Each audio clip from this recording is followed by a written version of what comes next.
I have a great time with my life, and I want to share it. I love living. I think that's infectious. It's something that you can't fake.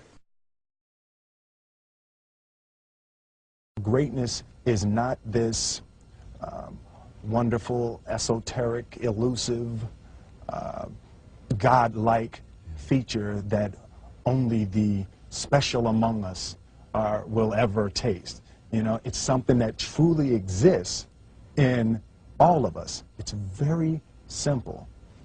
This is what I believe, and I'm willing to die for it. Yeah. Period. It's that simple. I know who I am, and I know what I believe. I know who I am, I know what I believe. That's all I need to know. And that's all I need to know. So from there, you do what you need to do. Yeah. You know, and I think what happens is we make this situation more complex than it has to be. Because we're looking for complexity. There's got to be something complex to understand. It can't be that easy. No.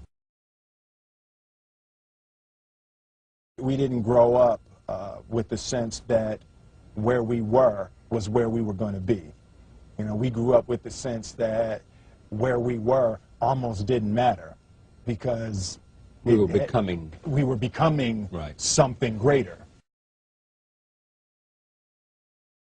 The separation of talent and skill is one of the greatest misunderstood concepts for people who are trying to excel, who have dreams, that want to do things. Talent you have naturally. Skill is only developed by hours and hours and hours of beating on your craft. I've never really viewed myself as particularly talented. Where I excel is ridiculous, sickening work ethic. You know, while the other guy's sleeping, I'm working. While the other guy's eating, I'm working. There's no easy way around it. No matter how talented you are, your talent is going to fail you if you're not skilled. You know, if you don't study, if you don't work really hard and dedicate yourself to being better every single day, you'll never be able to communicate with people, with your artistry, the way that you want. So the only thing that I see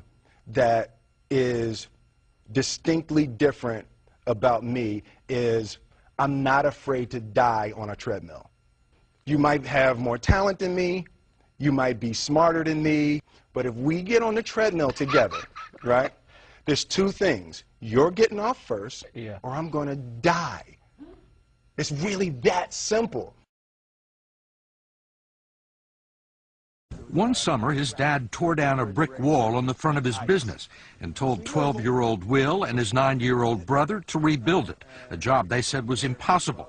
It took them a year and a half, but they did it. And he said, now don't you ever tell me it's something that you can't do. You don't try to build a wall.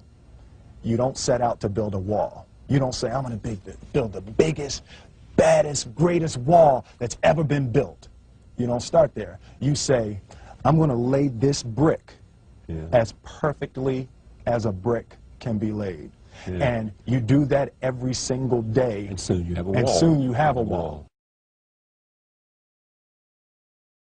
you know, it's an idea that my grandmother always had, that, you know, if you're going to be here, then there's a necessity to make a difference. She always instilled the responsibility, the spiritual responsibility that you have to make every group you come in contact with better.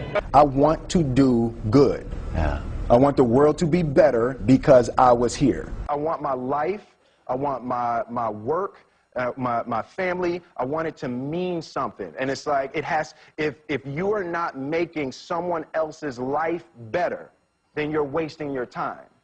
You know, like your life will become better by making other lives better. I want to represent an idea. I want to represent possibilities. I want to represent the idea that you really can make what you want. One of my favorite books is The Alchemist, Paulo Coelho. And that's just, I just believe that. I believe that I can create whatever I want to create.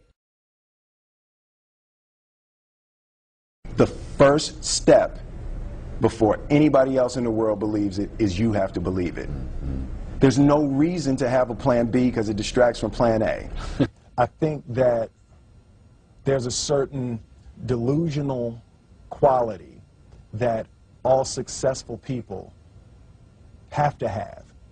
You have to believe that something different than what has happened for the last 50 million years of history. You have to believe that something different can happen. Confucius said, he who says he can and he who says he can't are both usually right.